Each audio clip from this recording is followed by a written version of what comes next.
नियोजन शून्यतेमुळे 3 मे रोजी झालेली नीटची परीक्षा अखेर रद्द. जवळपास 23 लाख विद्यार्थ्यांना मनस्ताप. सरकारला परीक्षाही घेता येत नाही, विरोधकांचा घणाघात. नीट पेपर फुटीचे धागेदोरे अनेक राज्यांपर्यंत. नाशिकमध्ये पहिला पेपर फुटल्याची धक्कादायक माहिती.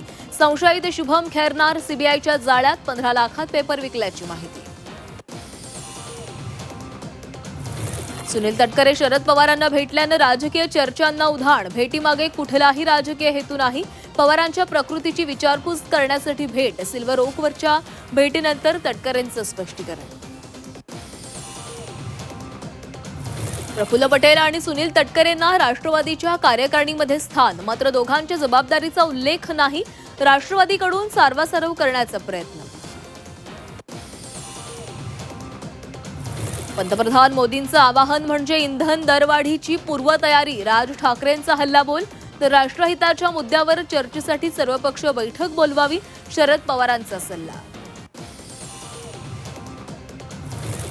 नरेंद्र मोदी यांच्या आवाहनानंतर विरोधक आक्रमक. ठाण्यामध्ये जितेंद्र आव्हाडांचं तर पुण्यामध्ये वसंत मोरेंचं घोड्यावर बसून आंदोलन. आंदोलकांची सरकार विरोधात घोषणाबाजी.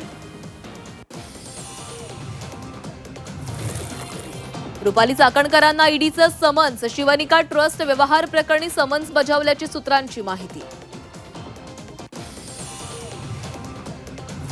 नाशिक कंपनी धर्मांतर लैंगिक शोषण प्रकरणात निदा खानच्या अडचणी आणखी वाढण्याची शक्यता. धर्मांतर प्रकरणात निदा खानची महत्त्वाची भूमिका.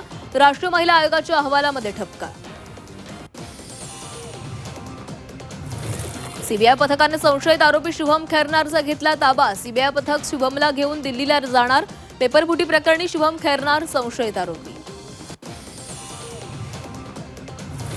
पंतप्रधान नरेंद्र मोदी यांच्या आवाहनानंतर राज्य सरकारकडून मंत्र्यांच्या ताफ्यातील गाड्या कमी होण्याची शक्यता. मुख्यमंत्र्यांसहित इतर सर्व मंत्र्यांच्या ताफ्यात आवश्यकता असेल तेवढीच वाहनं ठेवण्याचा विचार. नाशिकमध्ये मांत्रिकाच्या औषधामुळे 2 तरुणांचा मृत्यू झाल्याचा आरोप. दारू सोडवण्यासाठी मांत्रिकानं दिलं होतं औषध. मांत्रिकाच्या औषधामुळे मृत्यूचा आरोप. सांगलीमध्ये भिंत कोसळून 6 जणांचा मृत्यू. वादळी वाऱ्यामुळे भिंत कोसळली. धार्मिक कार्यक्रमामध्ये भाविकांवर काळाचा घाला. रायगडमध्ये पेट्रोल डिझेलचा तुटवडा. पंपावर इंधन संपल्याचं फलक. काही पेट्रोल पंपांवर वाहनांच्या लांबच लांब रांगा.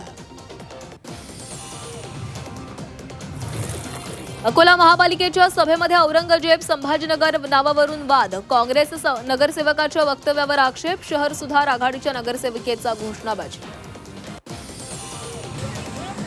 मुंबई अहमदाबाद महामार्गावर आंबा वाहतूक करणारा ट्रक उलटला. आंबे गोळा करण्यासाठी नागरिकांची झुंबड.